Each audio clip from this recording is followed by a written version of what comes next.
Hi, everyone. Welcome. Thank you so much for joining us for episode 19 of Conversations with Mercredan. I am Libby Evans, and today we have Francis with us. He's in the background, getting himself into a nice trance-like state to bring consciousness we call Mercredan through to talk to us today. And today we are continuing our series of conversations on personal and spiritual development topics, with the subject of the cycle of life and death and the challenges and opportunities that having a finite physical life brings us. So if you enjoy today's content, please do like this video, give it a thumbs up and subscribe to keep updated. But without further ado, we're going to cross over to Francis and see what Mercredan has to share with us on this topic today. Over to you, Francis.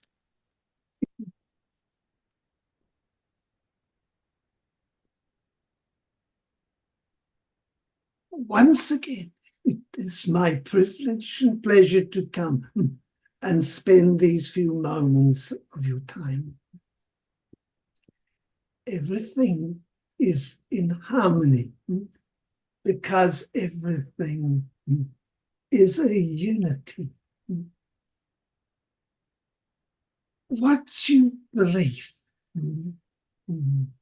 comes into one's personal reality. And so it is so difficult to understand one's judgments are the sets of beliefs that draw you into the world as you perceive it. As we come together to watch and listen to these, shall we call them discussions. It is as if we are all sitting together to receive. And what you receive from the divine is your own personal understanding of the words as they appear in your personal experience. Enough for us to begin our conversation. Thank you, Mercredan, for being with us today, and a lovely introduction. Many of us who have been following your insights over the years have talked about how we interpret things differently, and I think that's exactly what you're saying in your introduction, is that our beliefs or our understandings or our perception of what you're saying is different based on, I guess, our filters.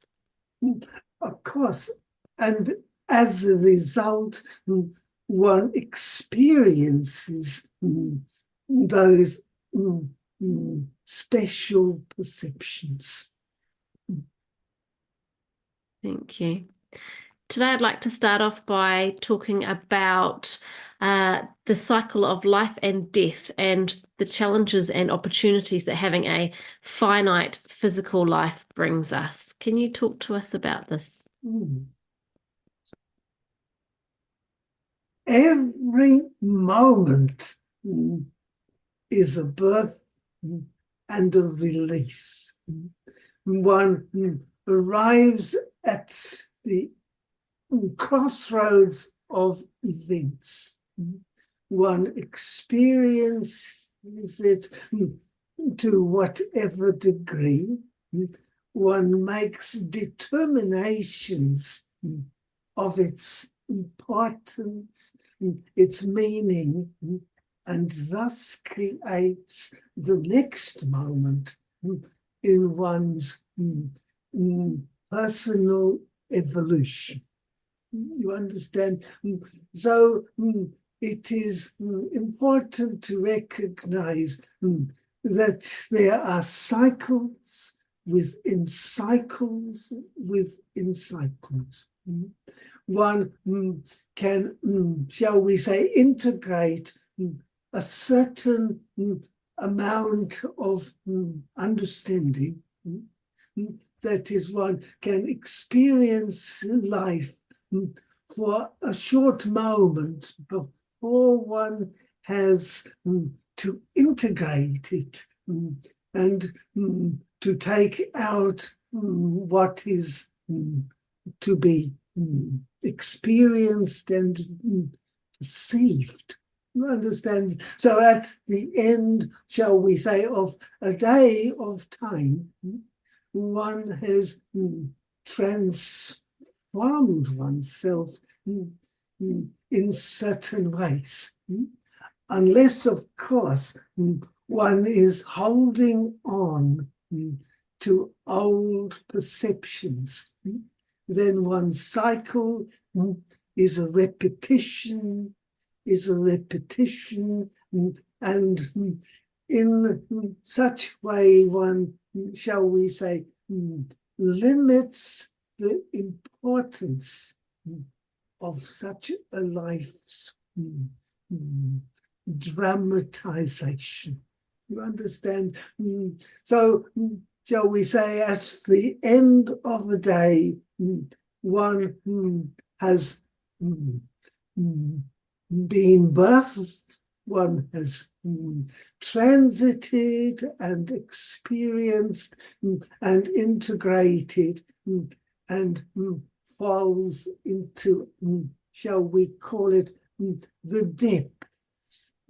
In the depths, then, one begins to sort what is of value into the deeper consciousness, often determined as the unconscious storage facility. In other words, when a piece of information is no longer, shall we say, valued at the present time, one puts it into the archives. So one is constantly archiving what is of value and, shall we call it, binning what is not of great importance. So shall we then say, after periods of times, shall we say a month or a year or a decade or a lifetime, one is constantly accumulating valuable information. And at a certain period, because during this time, one is also accumulating all sorts of destructive ideas. You understand what I mean? When one holds on to something that was, shall we say, a past dilemma, that is where opposites are in conflict. One accumulates it, settles it into the framework of one's life. The archive then becomes rigidified. The body facilities harden. Do you understand what I mean? Because they are become limited in their expression, the body becomes less mobile in terms of whether that is the mobility of the digestive system, the mobility of the bones, the muscles, the heart, the brain, all of it is the limitations brought about by accumulation of the toxic environment.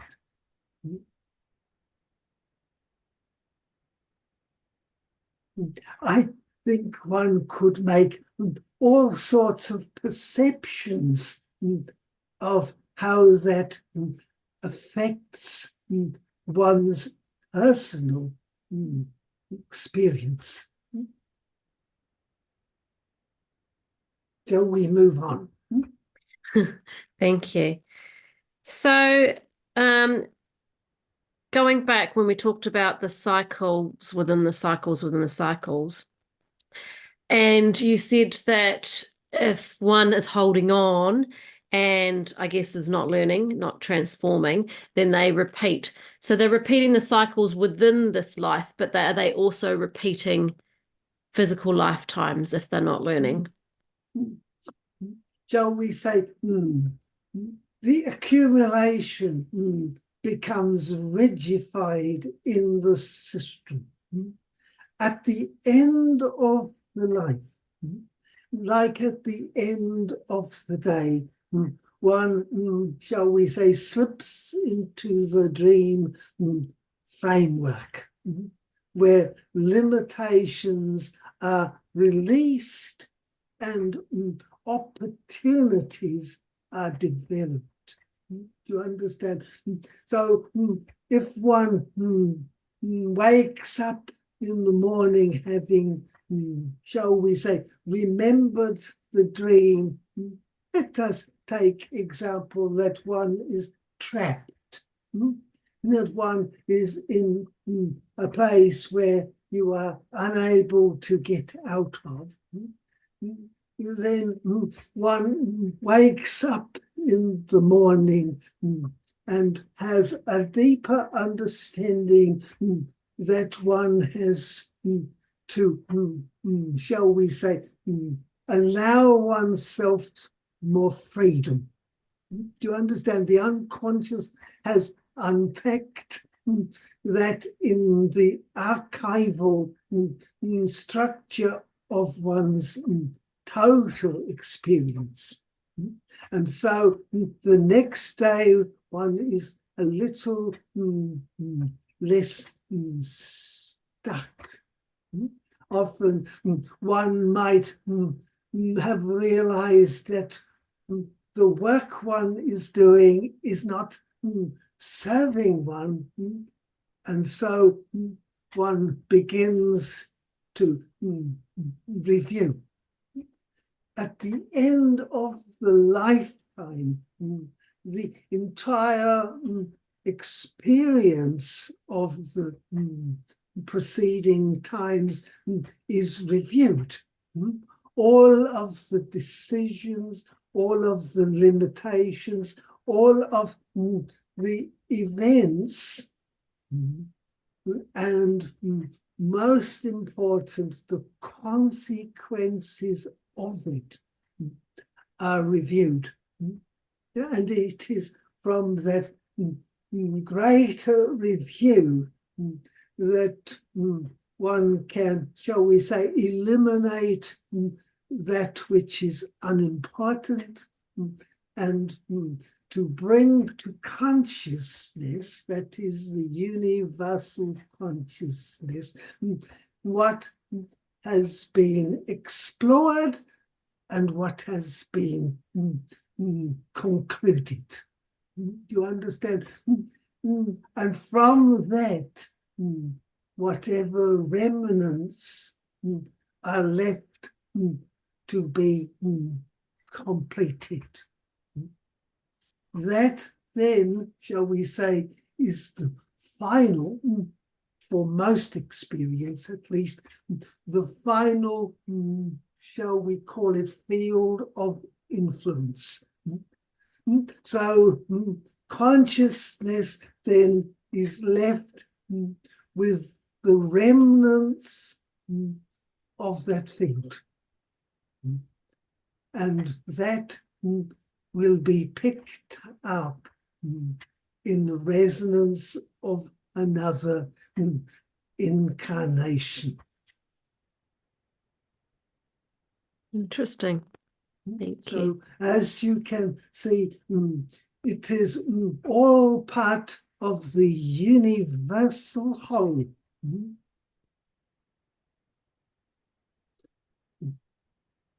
There are indeed special cases where someone, shall we say, arrives at that point of release without judgment of anything or anyone. And as such, there are no remnants to be redistributed. Such an entity as such can, shall we say, find itself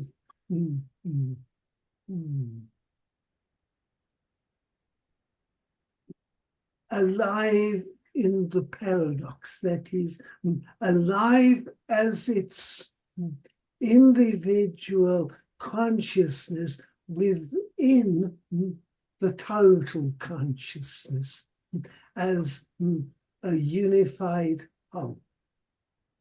That is a difficult structure.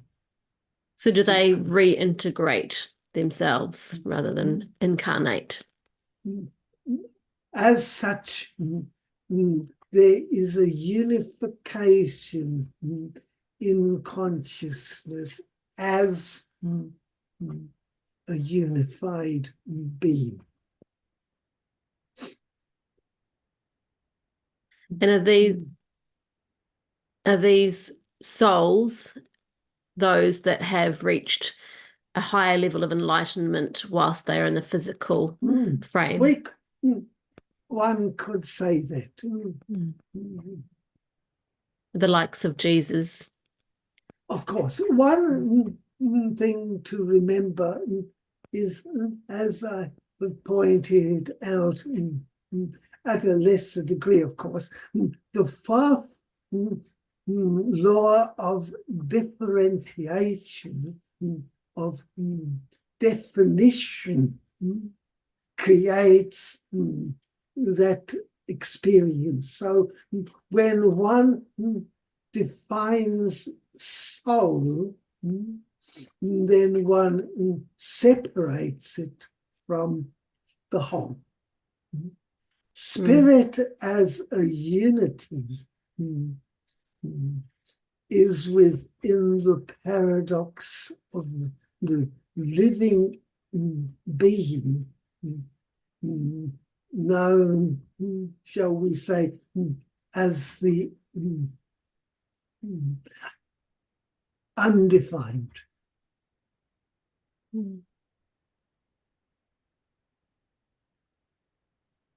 So that brings me to my next question. When we were talking with Francis about this topic last week, it's a little bit over my head, but he said if paradox causes polarity, then there has to be a paradox of life and death. If there is a life and death polarity, what is the paradox this is uncovering? Of course. Because first of all, the paradox is what is life?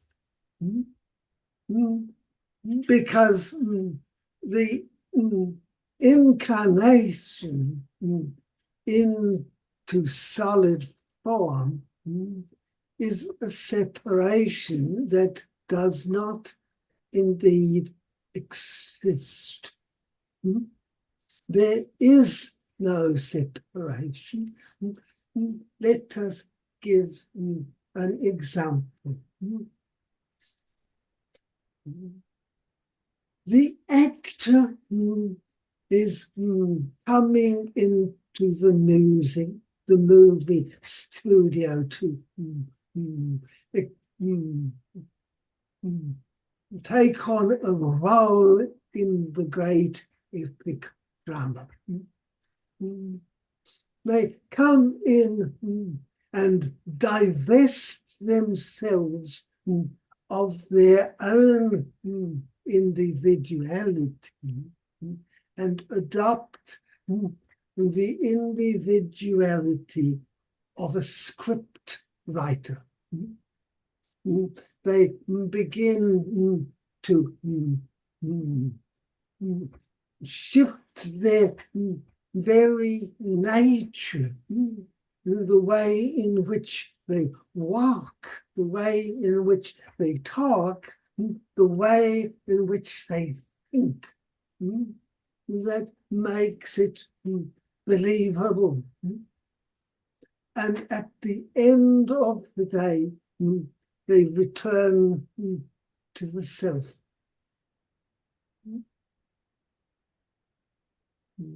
Did they exist as the role? Of course. Otherwise, where would the movie be? But do they really exist as the role? That is the paradox. To understand, of course, because otherwise the drama, the story would not touch the audience. And if the drama does not touch the audience, then the actor has failed to become that identity. So you arrive in your drama. The only difference is you have forgotten you are the actor. You have forgotten that you are also the script writer, and everyone else is taking on their own parts in each other's dramatic events. So you are all, shall we say, the creators, the script writers, the actors, the sub-actors, and the audience of your own unfolding. And for what? For consciousness, which is the overall understanding of each element and each understanding and perception from every point of view. So, because we are talking of personal evolution, let us add here that when one interacts with another, if one shifts one's attention into being that person, and to recognize that every action they take, every thought that they have, every understanding is accurate for that point of view, then one has expanded one's own point of view. Now you are viewing from a different level of experience. So you can look at your history. You can look at the events that have determined who you are, and to recognize what was it that occurred in that event from every point of view. So one is looking not just from one's field of influence, but from multiple fields of influence, and one is expanding and integrating into a higher being. Okay. Can I ask around the analogy you used before, actors and script writers? Is the script of our lives written before or during our physical lives?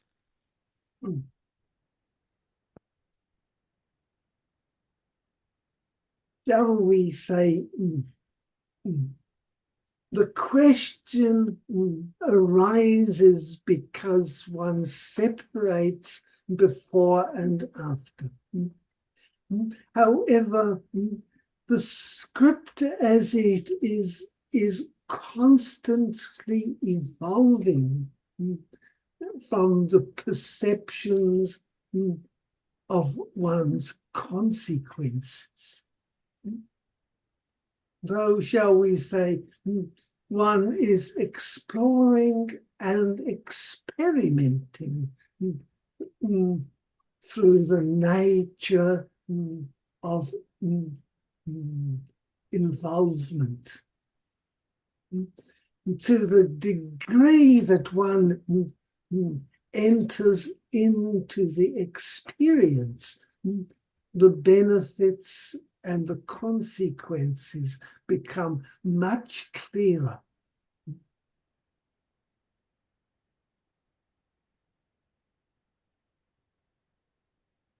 Does that follow? Does, thank you. Is there anything else you'd like to add before we wrap up today? I hope that as we make these discussions a wholeness of the vision becomes clearer and clearer, and one's ability to manifest within it is a greater power. It is difficult to understand that giving energy to one side of any interplay powers the whole. That is, if there is a while going on and one takes a mental side, one is truly feeding the very conflict. If one then elevates to understand how is this possible, and how can I bring, shall we say, compassion without interference, that is, without taking part in it, brings it slowly but surely to its natural conclusion. Consequences will come about throughout the history of human design. I want to say the history may be the consequences of the history may be expressed in either the past or the future. That is enough for today. Thank you for your time and such valid questions. Thank you and goodbye. Thank you, Mercredan. And thank you, Francis, for being with us again today. And thank you for all those that are listening to this, watching this, those that came live and those that are watching the replay. We really, really appreciate your support. If you have enjoyed this content, then please do like the video. It helps us a lot with YouTube, helping us serve to others. Yeah, so Delane will be back in 3 days' time, Friday morning, New Zealand time, having a conversation with Mercredan, this time on love and sphere, the two universes of life. So I hope you enjoyed today's content. Thank you so much for joining us. And yeah, have a great day. Have a great afternoon, great evening, wherever you are in the world. Bye for now.